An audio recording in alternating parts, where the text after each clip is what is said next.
ഈ വീഡിയോയിൽ നമ്മൾ ഓട്ടൈറ്റിസ് മീഡിയ എന്ന് പറഞ്ഞ പിള്ളേരിൽ വരുന്ന ഒരു അസുഖമാണ്, ചെവിയുടെ അസുഖമാണ്.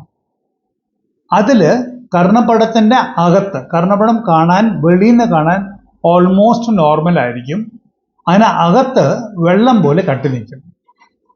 വെള്ളം എന്ന് പറയുന്നത് ഞാനൊരു ടേം യൂസ് ചെയ്തതേ ഉള്ളൂ, ശരിക്കും വെള്ളമല്ല, അത് പശ പോലെയാണ് കാണുന്നത്. അപ്പോൾ എന്ത് പറ്റുമെന്ന് വെച്ചാൽ സ്കൂളിൽ നിന്ന് കംപ്ലൈൻറ്റ് ഉണ്ടാവും, സ്റ്റുഡൻറ്റ് ശരിക്കും കേൾക്കുന്നില്ലെന്നും അമ്മ പറയും, വീട്ടിൽ വിളിച്ച് സംസാരിച്ചാൽ പോലും അവൻ ശരിക്കും റെസ്പോണ്ട് ചെയ്യുന്നില്ല എന്ന് പറയും. ഇതായിരിക്കും കംപ്ലൈൻറ്റ്. അപ്പോൾ ആദ്യം മെഡിസിൻ്റെ ഒരു കോഴ്സ് കഴിഞ്ഞ് 3 മാസം കഴിഞ്ഞിട്ട് അവന് റെസ്പോണ്ട് ചെയ്തില്ലെങ്കിൽ ഓപ്പറേഷൻ വേണം. അപ്പോൾ ഈ വീഡിയോയിൽ നമ്മൾ നോക്കാൻ പോകുന്നത് എന്തെന്ന് വെച്ചാൽ, ഓപ്പറേഷൻ ചെയ്യുന്നത് എങ്ങനെയെന്ന് വെച്ചാലല്ല, അത് ഓപ്പറേഷൻ ചെയ്യാൻ വേണ്ടി എന്തൊക്കെ ഇൻസ്ട്രുമെൻറ്റ്സ് വേണം എന്നറിയാൻ വേണ്ടിയാണ്. അത് MBBS സ്റ്റുഡൻസിനും പോസ്റ്റ് ഗ്രാജുവേറ്റ് സ്റ്റുഡൻസിനും വേണ്ടിയുള്ള വീഡിയോ ആണ്. ഞാൻ ഇതിനകത്ത് ഇതൊരു ഡ്രോൺ പിക്ചറാണ്, ഒരു ഒറിജിനൽ പിക്ചർ കാണിച്ചു തരാം. ഒറിജിനൽ പിക്ചറിൻ്റെ ഇയർ ഡ്രം ആണ്. അപ്പോൾ ഇയർ ഡ്രമിനുള്ളിൽ ഇത് എയർ ബബിൾ പോലെയും ഇവിടെ വെള്ളം കട്ടി നിൽക്കുന്നത് കാണാൻ പറ്റും. അപ്പോൾ എന്തൊക്കെ ഇൻസ്ട്രുമെൻറ്റ്സ് വേണമെന്ന് MBBS സ്റ്റുഡൻസും പോസ്റ്റ് ഗ്രാജുവേറ്റ് സ്റ്റുഡൻസും അറിഞ്ഞാലേ, mainly post graduate ENT students അറിഞ്ഞാലേ അവർക്ക് ഓപ്പറേറ്റ് ചെയ്യാൻ പറ്റൂ. നേരത്തെ നമ്മൾ മൈക്രോസ്കോപ്പ് വെച്ചിട്ടാണ് ഓപ്പറേറ്റ് ചെയ്തുകൊണ്ടിരുന്നത്. ഇപ്പോൾ നമ്മൾ എൻഡോസ്കോപ്പ് വെച്ചിട്ടാണ് ചെയ്യുന്നത്. ആ എൻഡോസ്കോപ്പിൻ്റെ സിസ്റ്റമാണ് ഇത്. ഇതാണ് എൻഡോസ്കോപ്പ്, ഇതാണ് ക്യാമറ.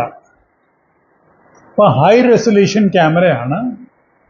എൻഡോസ്കോപ്പ് ഓട്ടോസ്കോപ്പ് എന്ന് പറയും, അത് ചെവിക്ക് വേണ്ടി മാത്രം യൂസ് ചെയ്യുന്നതാണ്. അത് 10 സെൻറ്റിമീറ്റർ ആണ് അതിൻ്റെ നീളം. അത് 0 ഡിഗ്രി ആണ് നമ്മൾ യൂസ് ചെയ്യുന്നത്. അതിനകത്തൊരു കളർ കോഡും ഉണ്ടാവും. അതുകൂടാതെ 2 ഇമ്പോർട്ടൻ്റ് ആയിട്ടുള്ള എന്താണെന്ന് വെച്ചാൽ, ഒന്ന് മൈക്രോടോം. മൈക്രോടോം എന്ന് പറയുന്നത് ഞാൻ കാണിച്ചു തരാം. അത് വെച്ചിട്ടാണ് ഇൻസിഷൻ ഇടുന്നത്. പിന്നെ ഒരു ക്രോക്കഡൈൽ ഹോൾഡിംഗ് ഫോർസെപ്സ്. മൈക്രോടോം എങ്ങനെ ഇരിക്കും എന്ന് വെച്ചാൽ, ആദ്യം എൻഡോസ്കോപ്പ്. അപ്പോൾ എൻഡോസ്കോപ്പിൻ്റെ അഡ്ജസ്റ്റ്മെൻറ്റ്സ് ആദ്യം വേണം. അത് സ്ക്രീൻ ക്ലിയർ ആയിട്ട് കാണണം. അത് നല്ല ക്ലിയർ ആയിട്ട് കാണത്തക്ക ചെയ്തിട്ട് സ്ക്രീനിൽ നമ്മൾ വൈറ്റ് ബാലൻസ് ചെയ്യും. അപ്പോൾ വൈറ്റ് ബാലൻസ് ചെയ്യുമ്പോൾ നല്ല ക്രിസ്റ്റൽ ക്ലിയർ ആയിട്ട് നമുക്ക് കാണാൻ പറ്റും. ഇപ്പോൾ ബ്ലേർഡ് ആയിട്ടുള്ള ഇമേജ് ക്രിസ്റ്റൽ ക്ലിയർ ആയിട്ട് കാണാൻ പറ്റും. അങ്ങനെ ക്യാമറ അഡ്ജസ്റ്റ്മെൻറ്റ് ചെയ്ത് കഴിഞ്ഞ ഉടനെ നമ്മൾ ആദ്യം ഇയർ എക്സാമിൻ ചെയ്യും. അതാണ് ഇയർ ഡ്രം കാണുന്നത്. ആ ഇയർ ഡ്രം കണ്ടു കഴിഞ്ഞാൽ, ഈ ഇയർ ഡ്രം കണ്ടിട്ട് ഒരു ചുമപ്പ് പോലെ കാണുന്ന ആ ക്യാമറയുടെ ലൈറ്റിനെ ബ്രൈറ്റ്നെസ് കുറച്ച് കൂടിയത് കൊണ്ട് അങ്ങനെ കാണുന്നതേ ഉള്ളൂ. അപ്പോൾ ഈ മൈറിംഗോടോം എന്നുള്ള ഇൻസ്ട്രുമെൻറ്റ് ഞാൻ നിങ്ങൾക്ക് കാണിച്ചു തരാം. അത് വെച്ച് ചെറിയൊരു ഹോൾ ഇടും. ഏതിൽ? ഇയർ ഡ്രമ്മിൽ. നിങ്ങൾ കാണുവാണെങ്കിൽ ഒറ്റ തുള്ളി ഡ്രോപ്പ് മാത്രമേ വന്നുള്ളൂ, ഒറ്റ തുള്ളി ഡ്രോപ്പ്. അതിൻ്റെ എഡ്ജ് വെച്ച് ആ ഹോള് കുറച്ച് വലുതാക്കണം. ഈ ഗ്രോമെറ്റാണ് ആ ഹോളിൽ വയ്ക്കേണ്ടത്. അപ്പോൾ ഈ ഗ്രോമെറ്റ് എന്ന് പറയുന്നത്, അതിന് മുകളിലത്തെ പ്ലാറ്റ് ഔട്ടർ ഫ്ലാഞ്ച് എന്നും താഴത്തെ പാർട്ട് ഇന്നർ ഫ്ലാഞ്ച് എന്നും പറയും. ആ ഇന്നർ ഫ്ലാഞ്ചിനവിടെ ഇവിടെ കൂർത്ത് നിൽക്കുന്നത് ഷൂ എന്ന് പറയും. ഇതുപോലെ ഒരു ventilation tube, pressure equalising tube, ഇല്ലെങ്കിൽ ഗ്രോമെറ്റ് എന്ന് പറയും. ഇതുപോലെ പല ഡിസൈൻസ് ഉണ്ട്. ഒരു 50 കൂടുതൽ 100 കൂടുതൽ ഡിസൈൻസ് ഉണ്ട്. ഞാൻ യൂസ് ചെയ്യുന്ന ഈ ട്യൂബാണ് ഞാൻ യൂസ് ചെയ്യുന്നത്. അപ്പോൾ ഔട്ടർ ഫ്ലാഞ്ച് ഉണ്ട്, ഇന്നർ ഫ്ലാഞ്ച് ഉണ്ട്, ഷൂ ഉണ്ട്. ഇപ്പോൾ ക്രോക്കഡൈൽ ഫോർസെപ്സ് വെച്ച് ഔട്ടർ ഫ്ലാഞ്ച് പിടിക്കുക. ഔട്ടർ ഫ്ലാഞ്ച് പിടിച്ചു കഴിഞ്ഞാൽ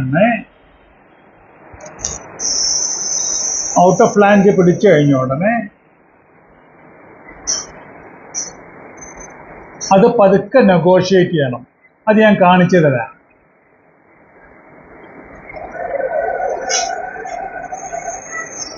ആദ്യം മൈറിംഗോടോം വെച്ച് ഇൻസിഷൻ ഇട്ടു. ഇതാണ് മൈക്രോടോം എന്ന് പറഞ്ഞ ഇൻസ്ട്രുമെന്റ്. ഞാൻ പ്രത്യേകം അത് കാണിച്ചു തരാം.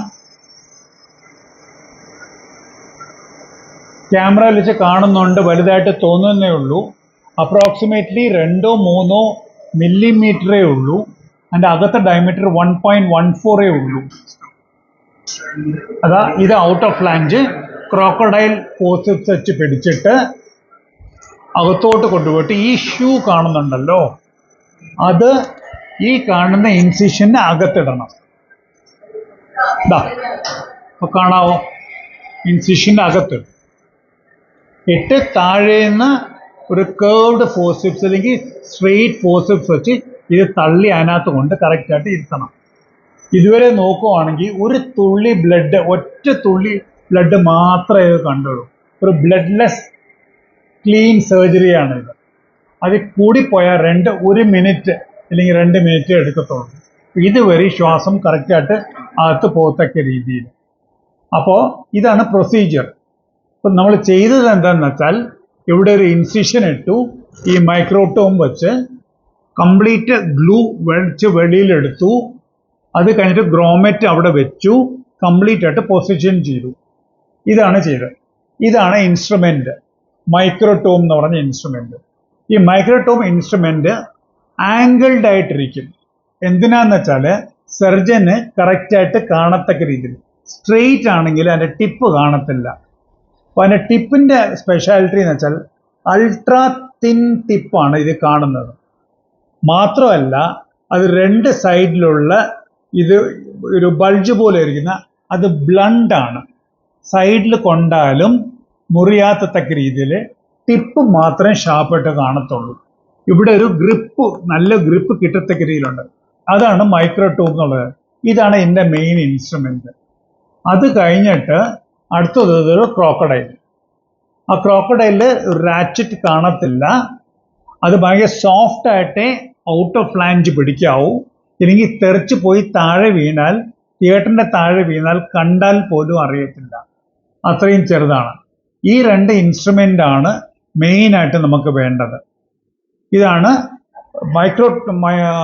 മൈറിംഗോട്ടോമി, അതായത് ഇൻസിഷൻ ഇടുന്ന പേരും ഗ്രോമെറ്റ് ഇൻസിഷനും ചെയ്യുന്ന പ്രൊസീജിയറിന്റെ ഇൻസ്ട്രുമെന്റ്സ് ഉള്ളത്. ഇത് MBBS സ്റ്റുഡൻസിനും പോസ്റ്റ് ഗ്രാജുവേറ്റ് സ്റ്റുഡൻസിനും ഉള്ളതാണ്. ഈ ഇൻസ്ട്രുമെന്റ് നമ്മൾ മൈക്രോടോം കാണിക്കുന്ന സ്ഥലത്ത് മൈക്രോടോം വെച്ച് തന്നെ പ്രാക്ടീസ് ചെയ്യണം. ചില ഡോക്ടർമാർ സ്ട്രെയിറ്റ് പിക്ക് വെച്ച് ചെയ്യാറുണ്ട്, കേർവ്ഡ് പിക്ക് വെച്ച് ചെയ്യാറുണ്ട്. പക്ഷെ as A student curved microtome വെച്ച് ചെയ്യുന്നതാണ് നല്ലത്. Thank you so much.